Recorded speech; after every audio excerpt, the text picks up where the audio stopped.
বিপিএলে নতুন দল নোয়াখালী এক্সপ্রেস ৬ ফ্র্যাঞ্চাইজির নাম চূড়ান্ত। বাংলাদেশ প্রিমিয়ার লিগের দ্বাদশ আসরকে ঘিরে জমে উঠেছে উত্তাপ। নাটকীয়ভাবে ৩বার নিলাম পিছিয়ে যাওয়ার পর অবশেষে আগামী ৩০ নভেম্বর অনুষ্ঠিত হতে যাচ্ছে প্লেয়ার নিলাম। এবারের আসরে বাতিল করা হয়েছে ঐতিহ্যবাহী প্লেয়ার্স ড্রাফট। ঠিক এমন সময়েই অন্তর্ভুক্ত হল নতুন এক ফ্র্যাঞ্চাইজি, নোয়াখালী এক্সপ্রেস। সোমবার রাতেই গণমাধ্যমে খবর ছড়িয়ে পড়ে যে দেশ ট্রাভেলসের মালিকানায় নোয়াখালী এক্সপ্রেস বিপিএলে নতুন দল হিসেবে অনুমোদন পেয়েছে। দলটির এক কর্মকর্তা জানান, রাতেই আমরা মেল পেয়েছি অনুমোদনের বিষয়ে। আজই বাকি আনুষ্ঠানিকতা সম্পন্ন হবে। নতুন দল যোগ হওয়ার ফলে বিপিএলের দল সংখ্যা ৫ থেকে বেড়ে দাঁড়াল ৬।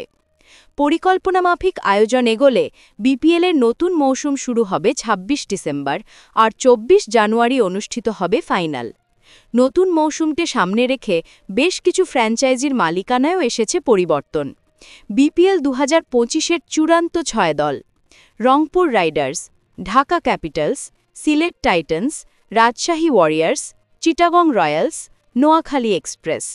বিপিএলের নতুন দল মাঠে নামলে উত্তাপ আরও বেড়ে যাবে, এটাই আশা ক্রিকেট প্রেমীদের।